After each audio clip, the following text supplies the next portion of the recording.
আসসালামু আলাইকুম। আমি নূর মোহাম্মদ। আমি আমিরাবাদ লোহাগাড়ার বাংলাদেশের একজন নাগরিক। আজকে আমরা এখানে সাব রেজিস্ট্রি অফিসের একটা দলিল করতে আসছিলাম।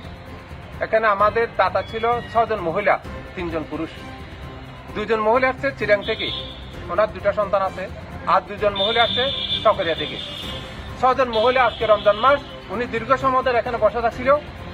বসে থাকার পরে আমি অনুরোধ করলাম যে সাব রেজিস্ট্রি অফিসারকে, যে উনি অনেক দূর থেকে আসছে, 3টা বাজে তখন, যে আপনি দলিলটা একটু স্বাক্ষর করে দেন, রেজিস্ট্রি করে নেন এটা। উনি বলছে যে 1 লাখ টাকা অফিস করে দিতে হবে।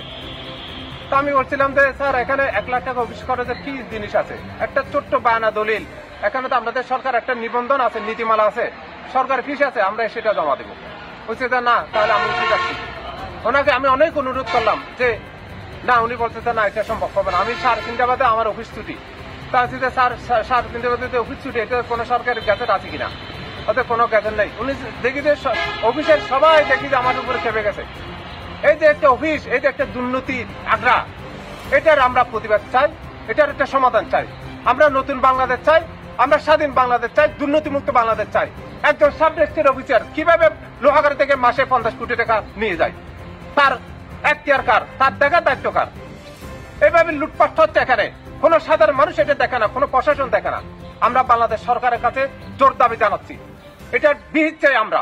এই যে ট্রেডিশন তৈরি হয়েছে, প্রত্যেকটা দলিলে অফিস খরচ বলে 1 টাকা করে, 1% করে, এই টাকা কোথায় যায়? এটা কি সরকারের কোনো নিয়ম আছে কিনা? প্রত্যেকটা অফিসার, এখানে একজন অফিসার আছে 10 বছর হয়ে গেছে, তাদের চাকরি বদলে হয় না। সাব রেজিস্ট্রি বসে একটা অন্ধকার রুমে, কেন উনি সাধারণ পাবলিকের সাথে কথা বলবে না? কেন ওনার সাথে কেউ কথা বলতে দেয় না? মাধ্যম লাগে এখানে। আমরা দেশের নাগরিক, আমরা সুন্দর সমাজ চাই, সুন্দর বাংলাদেশ চাই, স্বাধীন বাংলাদেশ চাই, দুর্নীতিমুক্ত বাংলাদেশ চাই। তাদের কুটির জোর কোথায়? এই যে আওয়ামী দূষর যে সরকার আমরা পরিবর্তন করেছি, আমরা সেই সরকার আর চাই না। আমরা অতি সত্বর, অতি বিলম্বে আমি সরকারের দৃষ্টি আকর্ষণ করছি, সেটার একটা বিহিত ব্যবস্থা করতে হবে। একজন সাব রেজিস্ট্রি অফিস কিভাবে কোটি কোটি টাকার মালিক হতে পারে? উনি কেন দায় সারা কাজ করবে? আমরা তার সমাধান চাই। আমি দেশবাসীর কাছে, সরকারের কাছে, সরকারের নির্দিষ্ট মহলের কাছে তার একটা সুষ্ঠু তদন্ত চাই। আমি আজকে দেখেন অনেকগুলো মহিলা আমি ভিডিও করে রাখছি এখানে, যে প্রত্যেকটা মহিলার চোখের পানি ফেলে গেছে। রমজান মাস, অনেক দূর থেকে আসছে, বাচ্চা নিয়ে আসছে, যে আমরা এখানে সরকারের সেবা চাই।